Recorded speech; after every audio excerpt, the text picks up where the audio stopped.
We will now call to order the Cunningham Town Board. Will the clerk please call the roll? Trustee Ammons. Brown. Here. Hazen. Here. Jacobson. Here. Miller. Here. Roberts. Wu. Chair Marlin. Here. Does anyone wish to address the Cunningham Town Board during public participation?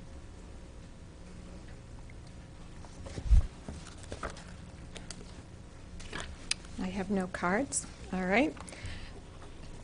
Minutes of the previous meeting, that's from July 10th. Is there a motion for approval? So moved. Second. Moved by Jared, seconded by Bill.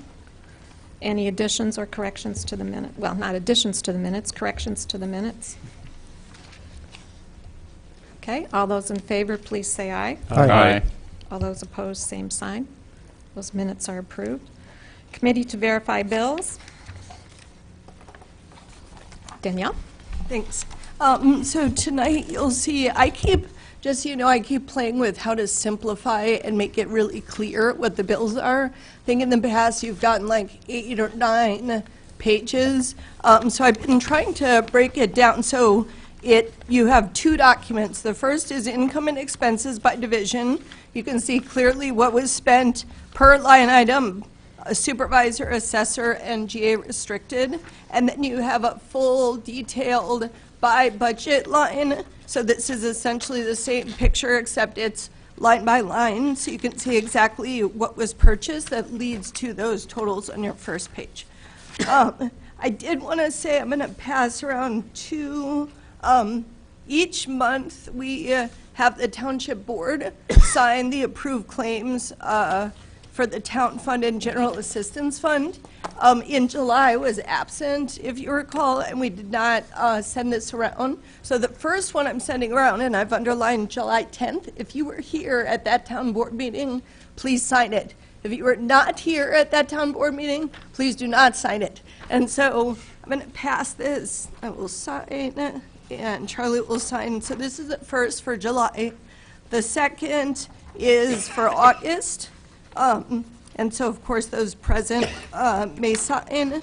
My quick overview is that the total town fund expenditures in this last month were $95,000, $182.39, and the total from the General Assistance Fund was $18,263.23. You'll see that the town fund expenditures are significant. That's because many of the social service grants were paid out in this last month.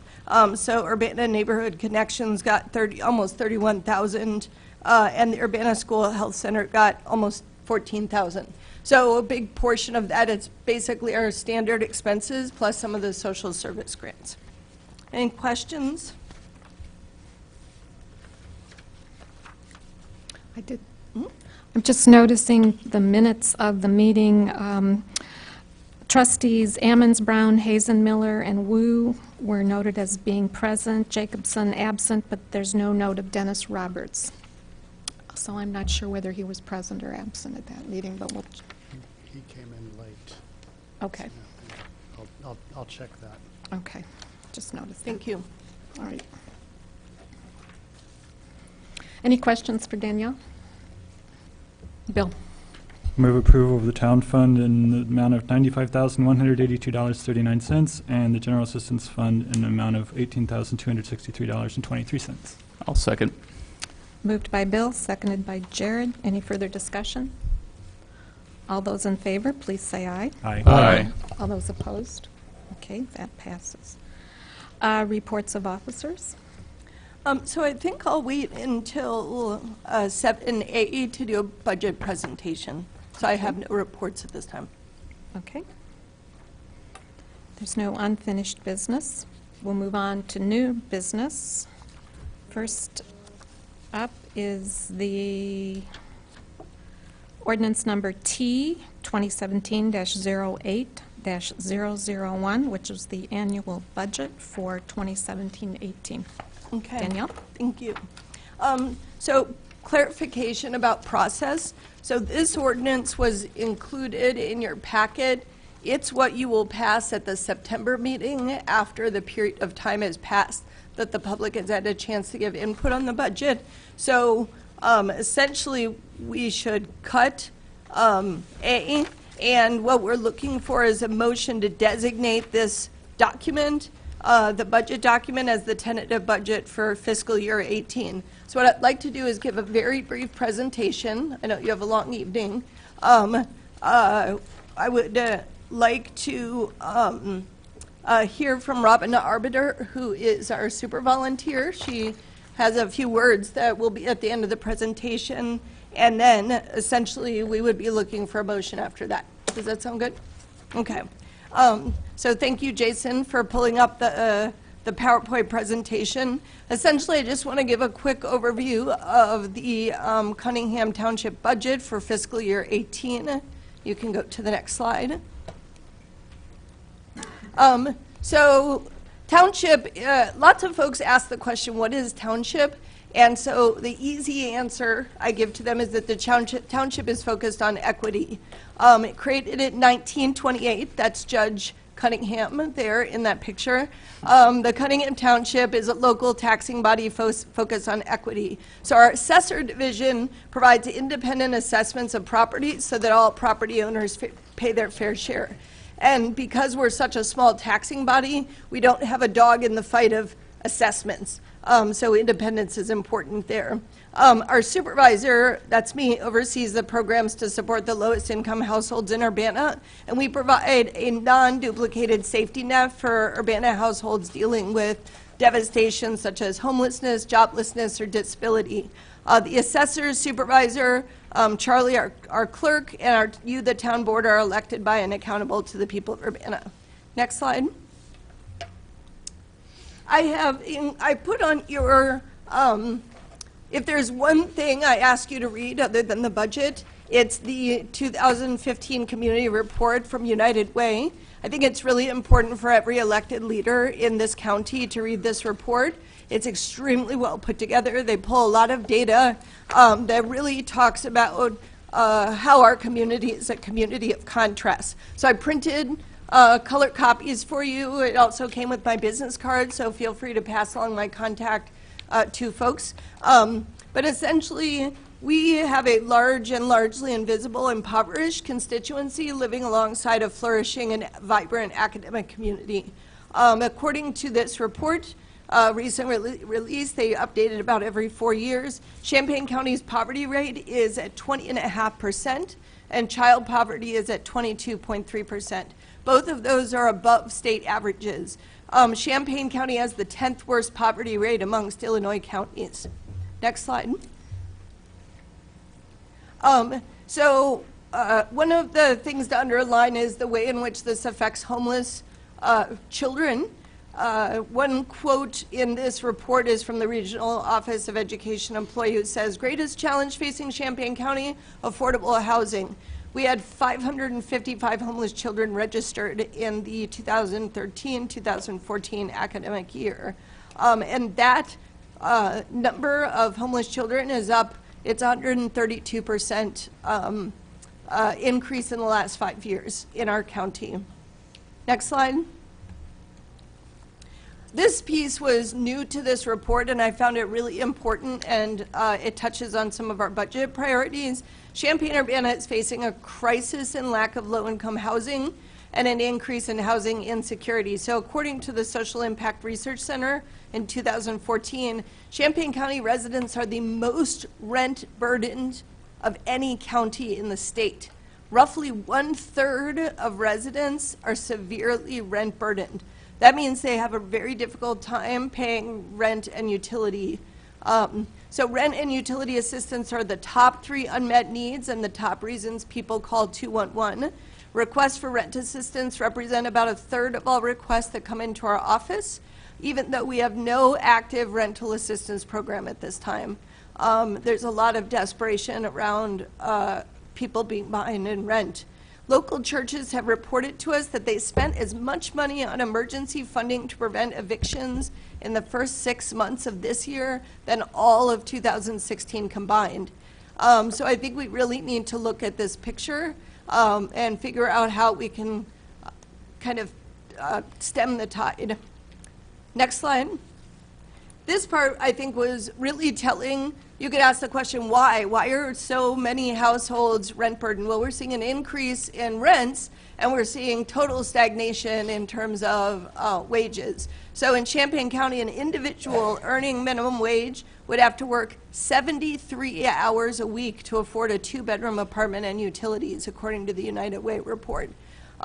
It's really unrealistic to expect, although there are a number of folks who do work 2 full-time jobs, and that's what they would need to do to be able to pay that. So what's the role of Township? Next slide.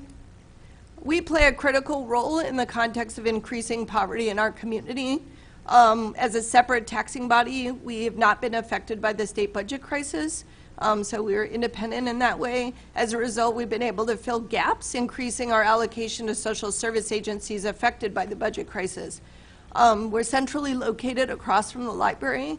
The vast majority of our participants are walk-ins. They feel comfortable accessing our services in an environment that is face-to-face, personal, and welcoming. As a result of this personal contact, we are able to assess whether someone is in an emergency situation. This is a new thing that we do in our office, is that we do immediate assessments. We have people who are chronically homeless. We have folks who have lack of safety due to domestic violence. We have children come in without shoes on. We have people who are extremely hungry. Many of the people who have are walk-ins to our office have some crisis situation going on with them. So we accelerate support and referrals for them in those cases. Since Cunningham Township funds the majority of social service agencies in our town, our office stays really close to the current conditions of support and can help identify gaps. So we have our finger on the pulse of the street level needs, and we're bringing that perspective to you, the town board, City of Urbana staff, Champaign County Consortium, and the Council of Service Providers for the Homeless, as well as the local funders group. These are all tables where we participate. Next slide. So I want to talk just a little bit about, let's see, if you could go to the next slide. Yep, budget highlights. So we're making some pretty significant changes in our budget. The first thing that you'll see is that the amount of money going to direct assistance is increasing dramatically, and the way in which we're paying for it in part is by dramatically decreasing overhead and staffing costs. So 34% of the proposed budget goes to direct assistance, up from 11% last year. So when I use the word direct assistance, I'm referring to cash assistance, but also purchase of items that directly benefit our participants struggling with poverty. That may be MTD bus passes, housing, medical, etc. It does not include any staffing costs. The total going to social service agencies or direct assistance is now almost half the budget. Last year, 74% of all township expenses went to either overhead or staffing costs. So we've shrunk that now to 53%, and of that, half is for program staff. So in the world of funders, that would be considered a program cost, so 25% is actually administrative overhead, which is much more in line with what you should see in an agency. Next slide, please. We have this year in our proposed budget kept the personal allowance, that's the monthly GA check to those who qualify, at $265 a month for a single adult. I've been doing research, and this personal allowance amount is not kept up with inflation. So if we had kept up with rates starting at $2,000, it would be at $290 a month. So what I did is I kept it at $265 in part because I think I'm new, we're just starting to work together, and we should talk about, you know, what we want to do with the town board going forward. Do we want to look at an increase next year? I also want to assess how many clients we have in the coming year, what's happening with ACA, and all of that kind of impacts that piece. So essentially, we are now equal to the City of Champaign Township. They just raised theirs to $265. If we went to $290, we could actually do that for a number of years using surplus, but it's not sustainable over the long term. So I just wanted to highlight that as a talking point for us going forward. Next slide. And then here's some budget highlights, just the very top level dollar pieces. The first is we have $36,100 for job search, training, and work. It's actually required by public aid statute and our general assistance handbook that we have this track. This track has not been active. And this basically is a track that allows folks to get their GED, do particular certifications that help track them into work readiness. The second is the budget includes $40,000 for rental assistance. At this point, at minimum, we'll provide deposit assistance for households transitioning from shelters into Urbana. That's to match a similar program run by the City of Champaign Township. And we intend to work with our partners to figure out what is an effective, non-duplicated rental assistance program. I think that there are some questions there in terms of how we fit in relation to RPC's rental assistance program. Does it make sense to support their program or to do something on our own? And then there's $40,000 for homeless services. I think, as you know, we've gone from having a chronic lack of shelter for the homeless to, especially homeless families, to a crisis lack of shelter. And as a result, the homeless are forced to fend for themselves in sub-zero weather. We actually had, several years ago, no place where homeless could go. There was no open warming center, despite what folks said. There was not a warming center that they could go to. And we're seeing more children suffer the trauma of living on the streets, being in cars, or shuffled between houses. So again, this is kind of a placeholder, and I'd like to have conversations with our partners about how we can ensure that, especially going into the winter season, that there's adequate shelter. So the budget includes yearly bus passes for general assistance participants. I don't expect this to actually be a game changer in terms of the budget. We now do bus tokens, which are more expensive than bus passes. So we are required to provide transportation for our participants, and this is the most cost-effective. We're relaunching the Township's internship program. There was for many years, decades even, an internship in partnership with the School of Social Work. I'm reaching out to Parkland and the U of I to help students have hands-on experience and to engage with our model of care, which is focused on building relationships, supporting dignity, and advocating for the whole person. We've had 5 volunteers join the office since May 15th, and I logged their hours. They have provided over 200 hours of support. So this includes our super volunteer, Robin Arbiter, who is in the audience, who is supporting disabled participants in navigating applications to the Social Security Administration. There's some really beautiful stories behind that that I'd love to share with you going forward in the future. We have budgeted for funding 21 social service agencies at $175,000. I know part of that was that the City of Urbana has reduced its funding and the township has increased. I think we should, I'm looking forward to having a conversation about how to balance that out going forward. I think City of Champaign pays $100,000 for summer youth employment, and City of Champaign Township $20,000 towards youth programming. And so I think as funding to address poverty shrinks on the federal and state level, it's really going to be up to local communities to step up and fill these gaps or see an increase in homelessness, poverty, and crime. And then just the next slide, looking at budget highlights that are administrative. I've worked on a way to show you the Carl Foundation and Presence Medical Center kind of tax refunds, if that so happens. So it is listed. We don't expect that in this fiscal year. And so then the issue is, how do you have a good look at the budget that both includes them and excludes them? So I've offered both so that you can see if we were to pay down, we're in a healthy financial situation. If we are not, if we don't, we're even in a better situation. So both numbers are there. The City of Champaign and Cunningham Township hold hands in the defending the lawsuit filed against us by Carl Hospital. And I know that we pay half of the attorney's fees and the city pays the other half along with paralegal costs. As I think you know, what's at stake is hundreds of millions of dollars for all of the taxing bodies. And we hope we're confident the Illinois Supreme Court will eventually uphold the appellate court ruling that the hospital tax exemption law is unconstitutional. There's several technology enhancements in this budget. These are one-time purchases. It is the case when I walked into the office, we were still using typewriters.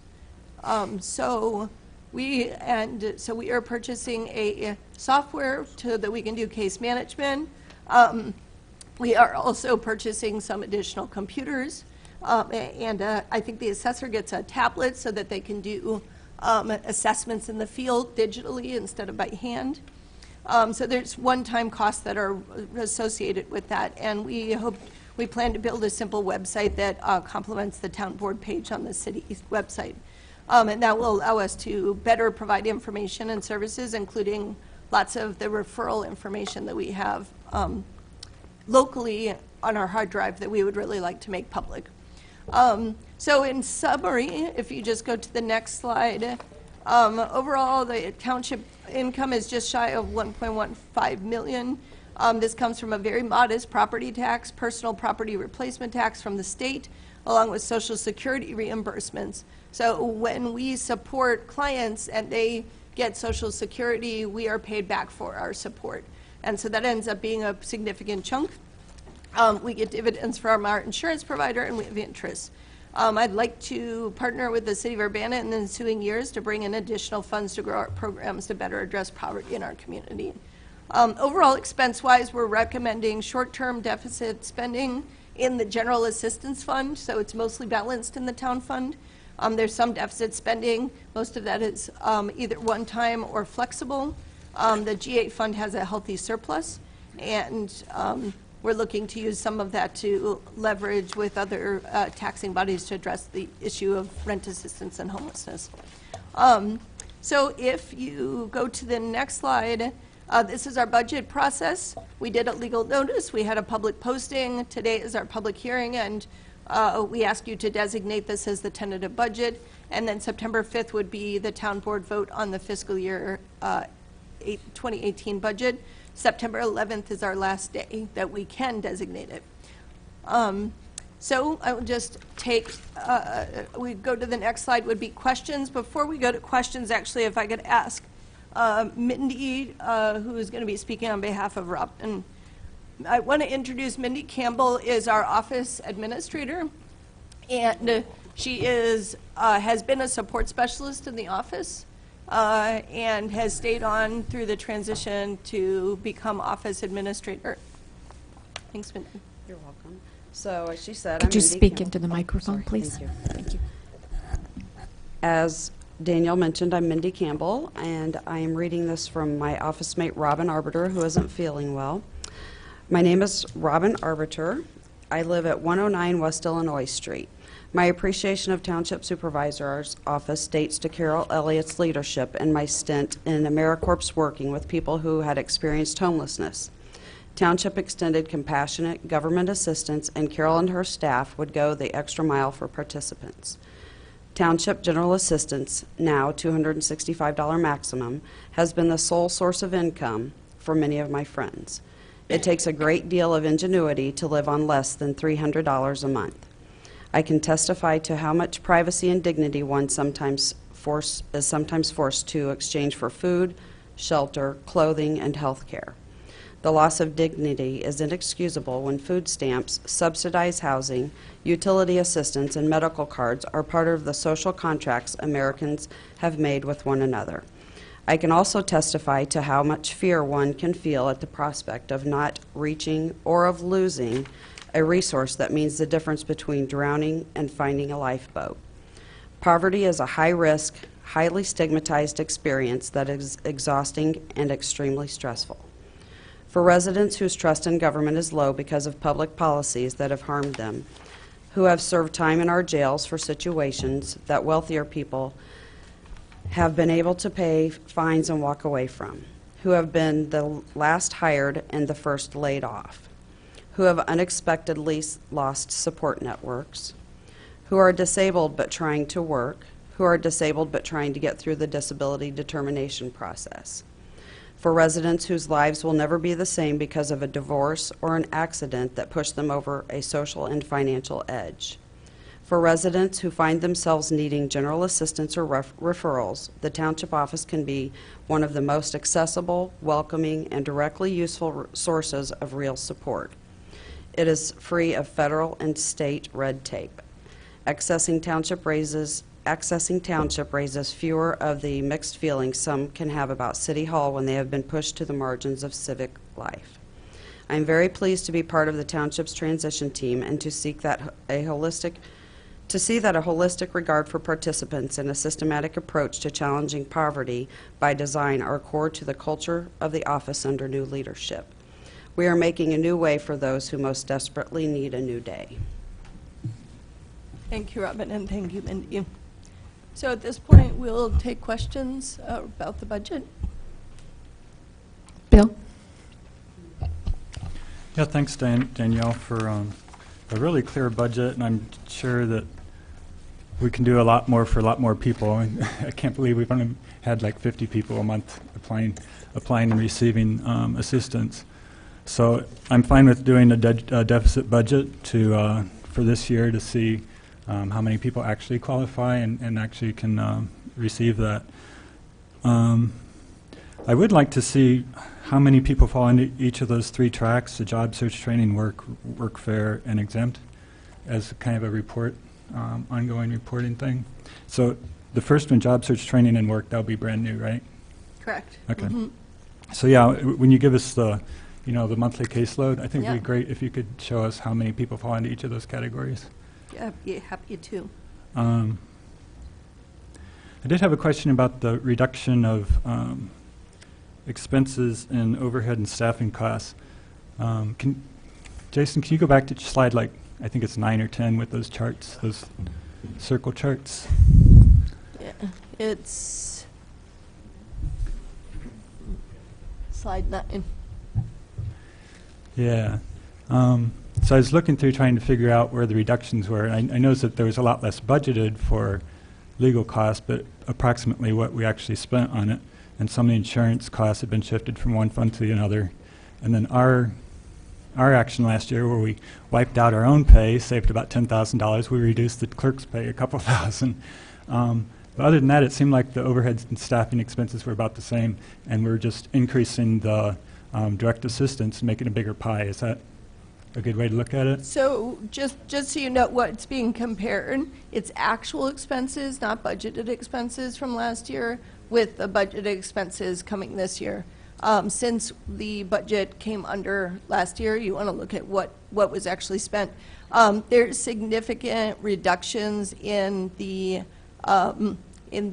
salaries on the supervisor side. I mean, you may know I only had one staff member continue. I offered for everyone to stay on, and I had 2 folks resign the day before I came in.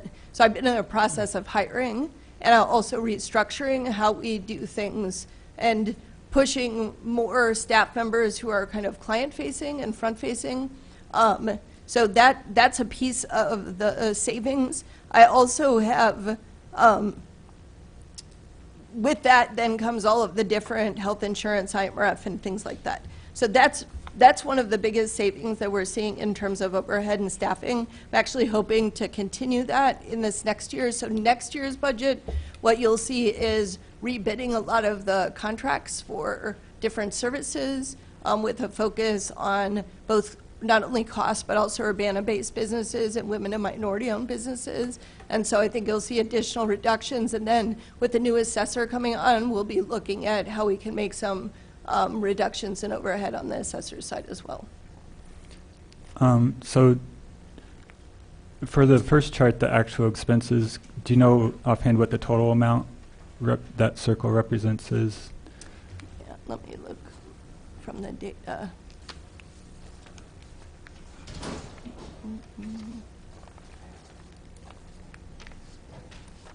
So it is, essentially what I did is I took every line item that is related to staff and things that are called expenditures, administrative expenditures in your budget. So there's 2 sections. One is called personnel, and then the second one is called expenditures. So it basically pulls all of that, all of those numbers are what is being used in the, to look at overhead and staff. And then essentially, that's why I broke it out that way. There's a second section called social services, and then a section called general assistance. And then the tax dispute, and I've not included, as I noted, the tax dispute in either of the pie charts. Okay, I'm just real uncomfortable with including those pie charts in the budget because I think it's misleading in a lot of ways. I think the budgeted expenses for next year is something like 1.3 million, or is that right? 1.37. Yeah. And the actual expenses from last year are probably on the order of 900,000 to $1 million. So those circles are really different sizes. So a lot more is going into the yellow direct assistance amount for this year. And that's great. We're doing it with the not much, well, actually, you're saying less administrative expenses. I couldn't really track that down very well. But the same or less administrative expenses and giving out more aid is great. And I understand that's why you want to include this, but I think these two charts represent it this way is a little misleading, so I'd be uncomfortable including those in the budget. Is there, just to ask a question, since this is based on real data from these pieces, what is it that would need to change? Basically, let me explain my intention. I'm trying to set a bar, not only for the city for Cunningham Township, but generally speaking, as somebody who's worked with a lot of funders, who's been a funder, funders require that you limit your overhead expenses and your staffing expenses unless you can show them as directly related to direct programming, right? And so I think it's, when I was speaking with the funders group recently, we discussed this issue of creeping overhead and creeping staffing expenses. So I feel like it's important for the public to see the way in which Cunningham Township is really taking that piece, taking that on and doing. But I'm happy if you use the word misleading. So if there's some data that is missing or some way in which it can be noted exactly where this comes from, Sure. or we can even show like, here's the total dollar figure. That's what would do it. If you put the dollar amounts in each of those three slices of each pie, Okay, I think that would improve it a lot. okay. Dollar. Eric? So I just had a suggestion came to my mind as I was listening to the discussion about the presentation. Putting the dollar amount in would be very good. The other thing would be to put the two pies next to each other, but have one circle bigger than the other, proportional to the actual dollars. Or a third way would be to actually have a bar chart, and so the actual dollar amounts would be represented by the height of the bars. But I think there are a few ways to do that. But now I have a question for you. Are you intending to replace the people who resigned, or do you believe that that you can actually run the office on a sustainable basis with a single staff person and the level of volunteer that you've been able to attract? So it's my intention to have a full-time caseworker, and I'm in the process of hiring, and this budget does provide actually for 12 months of a caseworker. We won't quite have that. We'll have 11 months. I would like to continue to have an advocate. I have a part-time advocate right now, and I'm assessing whether or not we need that to become a full-time position. This budget actually budgets it at a full-time so that, we have that flexibility. We have an office administrator, and then we have our super volunteer and our other volunteers who have come to the table. So essentially, when all is said and done, we have 4 staff members, but the pay structure for those staff members is different, significantly different than it was under the last administration. And I think it's more appropriate to the roles that we have. The pay structure is more closely aligned with the roles and also with experience levels, et cetera. Okay, and I have one more question, and this is probably really for Fred. I think, the volunteers are doing something incredible for the community, and we don't really have an ability to compensate them appropriately at this time. But I wonder, Fred, if I have no idea what their tax situation is. Can they declare these volunteer hours a contribution in kind and derive some benefit from it when they do their taxes? Well, I don't know that there's any significance to the township in that. And if these people aren't compensated, I don't see any tax significance to them. I don't claim to be an income tax expert. But, and Danielle and I had discussed early the prospect of volunteers and what they could do and couldn't do. But the way things are at the moment, I don't see a problem with it. I don't know that that is what she intends ultimately.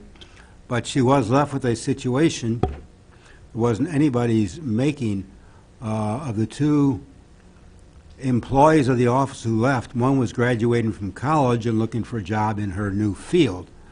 The other, at about the same time, is moving to Florida. So, I mean, there was nothing sinister in this. It's just that they weren't going to continue to work. And Danielle dealt with this, and what to her was the best way to deal with it on very short notice, and it appears to be working out.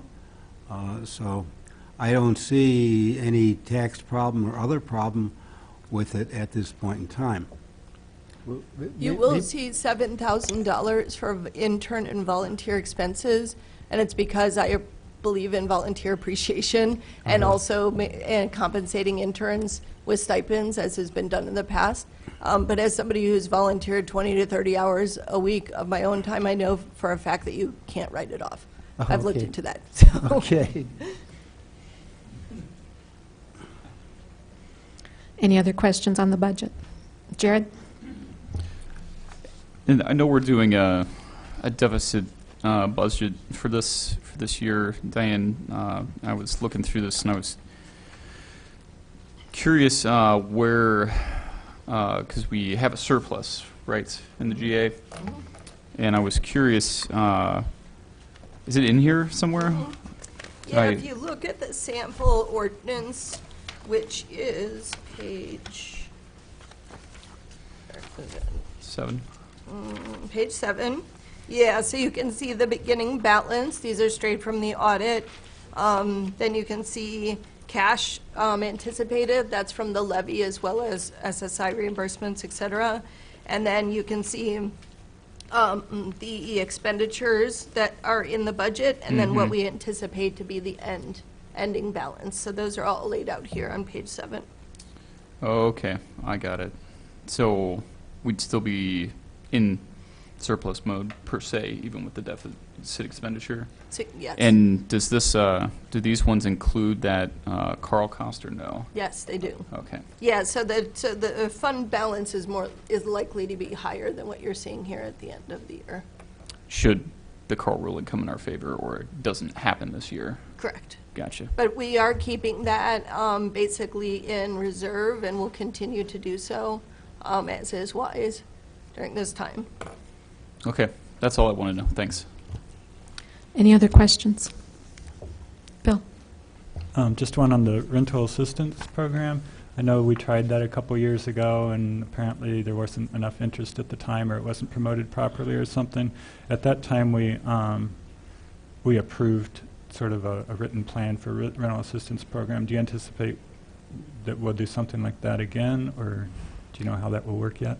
Yeah, I would love to talk with you about rental assistance. The program that was launched, you budgeted $50,000. 2 people took advantage of it, and there was, I think, $900 spent in the year. The program, as it was designed, is actually impossible to qualify for, and it was, as far as I can tell, not promoted in any way, shape, or form. So I think that rental assistance, and I've already sat down with reps from the tenant union, and I need to sit down with other partners to really, especially RPC, because they run a rental assistance program, to figure out what is the most effective use of our dollars. I mean, the rental assistance program, to be clear, could use all of their surplus in 1 year. Like that, if it were to be a full program, that's what would happen, and it would not make sense because it would be the same situation next year, right? So I really want us to figure out where can we, what is our priorities, where can we put our dollars, and make it such that we'll be able to provide support that is sustainable for folks and isn't just kind of a extending an emergency. So there's a lot of questions there that need to be worked out. It's clear that there needs to be some additional rent assistance and homeless services support. Those are two very clear big gaps. I wonder if even on the sort of the purchase or buying side, finding someplace to rent side, it seems like the vacancy rates are still pretty high last time I heard. I wonder if there's something we could do to maybe get some kind of deal through some of the landlords for, I know it's easy to get cheap summer sublets, but if somebody knows they're going to have vacancies coming up, you know, maybe we could get like group rates or have some apartments on hold or something. I don't know. Yes. It's kind of hard to understand how there can be large vacancy rates and, you know, high rents, and one of the highest burdens when it comes to renting in the state. Okay. I would, Bill, sorry, go or Eric, go ahead. The minister at the church that Naomi and I attend certainly tells the same story that you've told of really dramatically increasing recently in requests that he gets for assistance. And that leads me to ask, I mean, a lot of times these requests will come to ministers. Do you have any systematic or robust network of contact with ministerial community that can, you know, where you can effectively interact with them? So pretty much at this point, all of the pastors in the community are on our speed dial. And our advocate is a lot of what he does when we get rentalists. So we do two things. We provide applications to anyone who asks for them, and we let them know what the criteria are. We also, for things that aren't general assistance applicable, we basically immediately move that person into our advocacy program. And so we will basically, with them and either support them in seeking the assistance or with them be seeking the assistance. And what's interesting is my first 2 months was basically calling every single church in town and scraping together support to keep children from being homeless, or individuals. But I say children because I was alarmed at how many people with children came in who were homeless. And I can't say that we always found housing for folks, but it's definitely the case that I think we tapped out our church community this year, and I really think municipalities need to look at this and say it's in some ways, I would say, not fair how much we are expecting faith-based communities to pick up the pieces around homelessness. I really think that the level of, we need some kind of community summit with elected leaders where we're really looking at the problem and looking at what are some of the solutions we need to make. Obviously, increasing the minimum wage would be like a no-brainer and would make a huge difference for people immediately, and that's something on the state level. But locally, what are some of the things that we could do to address this situation? We should be talking. So yeah, the answer is yes, and we have really tapped out those resources. If I could just do one follow-up. Are you pretty much on the same page with the Champaign Township supervisor on these issues? Does it look as though you guys see alike pretty well? Well, Andy and I meet monthly.